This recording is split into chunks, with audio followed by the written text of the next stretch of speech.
اعوذ باللہ من الشیطان الرجیم بسم اللہ الرحمن الرحیم۔ سب ویڈیو دیکھنے اور سننے والوں کو السلام علیکم۔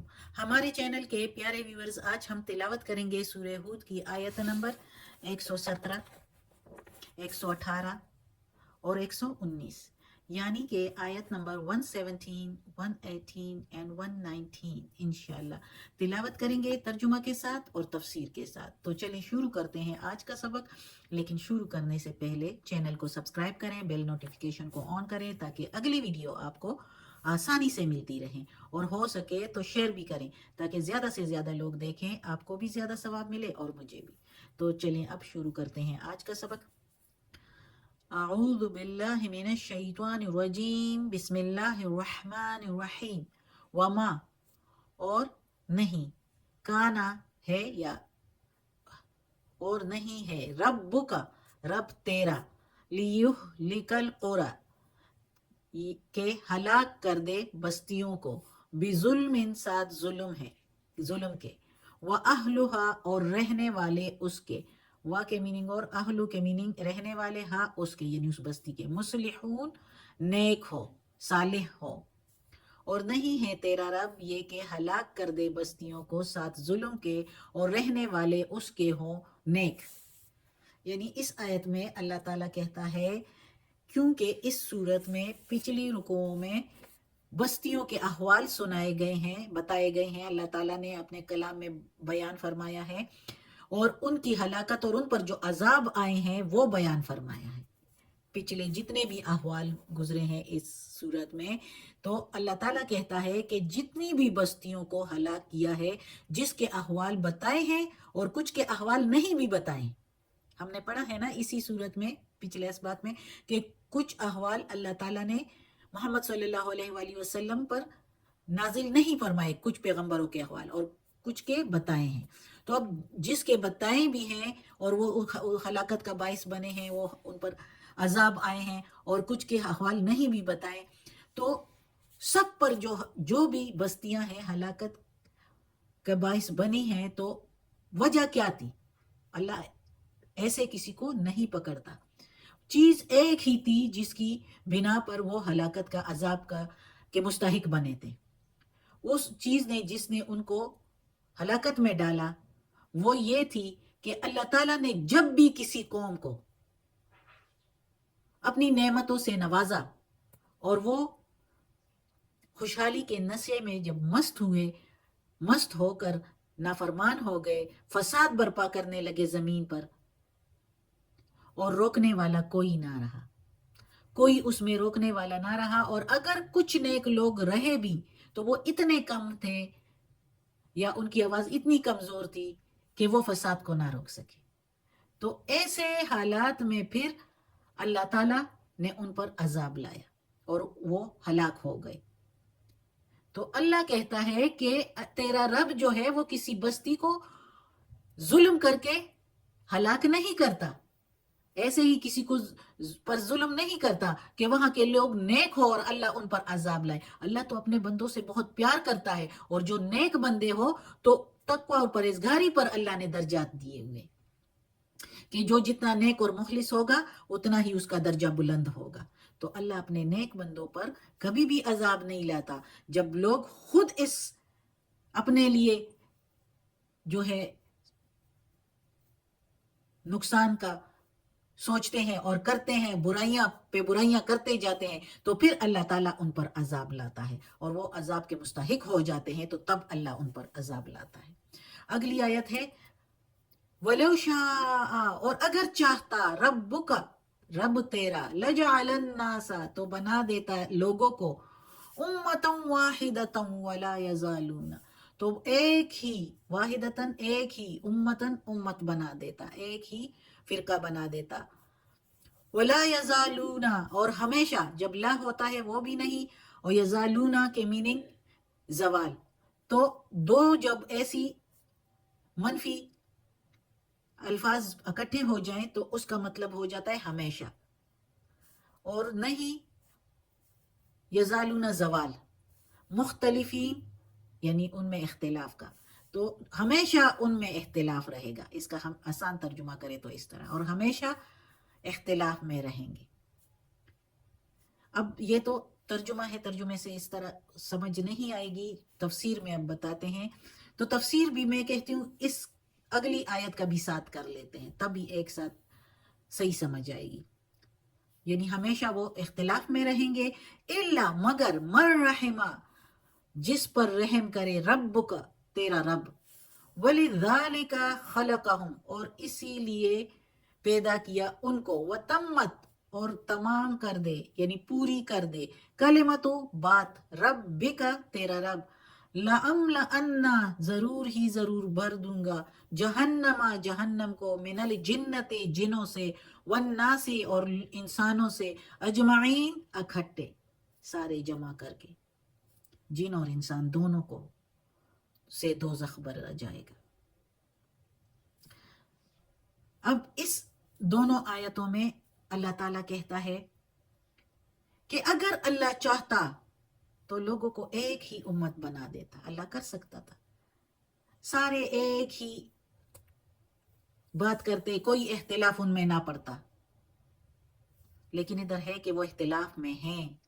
اس آیت کے آدھے حصے میں ہے کہ اللہ تعالیٰ کہتا ہے وہ اختلاف میں رہیں گے، اختلاف میں. تو اللہ تعالیٰ کہتا ہے کہ میں اگر چاہتا تو سب کو ایک ہی رائے کا بنا دیتا، ایک ہی امت بنا دیتا، تو کسی میں جھگڑے ہی نہ ہوتے، جس طرح فرشتوں کو اللہ تعالیٰ نے کیا ہے. اللہ تعالیٰ ہی کی عبادت کرتے ہیں، وہ کچھ اور سوچ ہی نہیں سکتے، کیونکہ اللہ نے ان کو بنایا ہی اس طرح ہے اپنی مرضی کے مطابق. لیکن انسانوں کو اور جنوں کو، ہم سے پہلی جو مخلوق تھی وہ اس زمین پر جن تھے، وہ زمین پر رہتے تھے.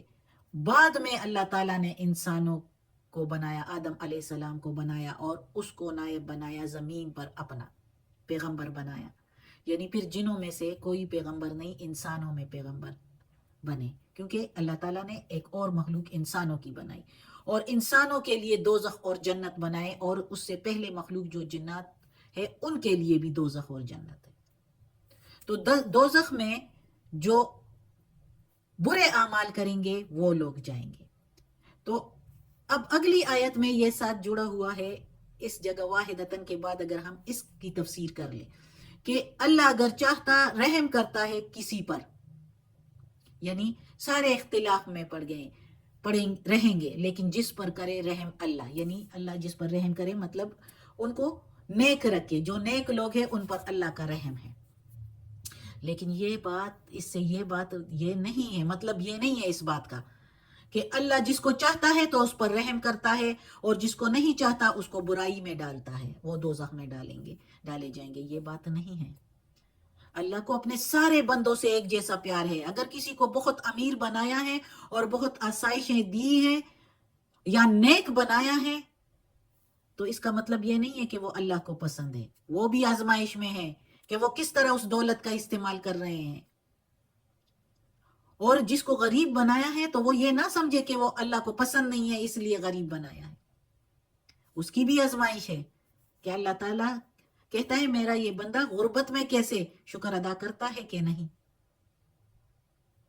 تو یہ آزمائشیں ہیں، اور اللہ جو ہے رحم اس پر کرتا ہے جس کے دل میں اللہ کچھ دیکھتا ہے. جب ایک بندے کے دل میں اللہ کے لیے تھوڑی سی بھی اس کی خواہش ہو کہ میں نیکی کا کام کروں، اللہ کے مخلوق کے ساتھ اچھا پیش آؤں، تھوڑا سا بھی اس کے دل میں تھوڑی سی بھی ہمدردی ہو کسی کے لیے، یا اچائی کی طرف تھوڑی سی بھی خواہش ہو، تو اللہ اس کو دگنا تگنا 10واں حصہ زیادہ کر دیتا ہے.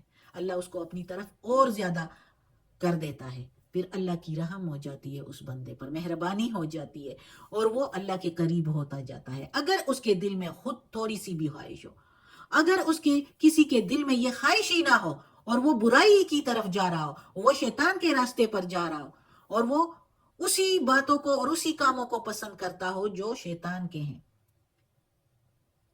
تو پھر اللہ اس کو اپنی طرف نہیں بلاتا. یہ مشیت الہی ہے.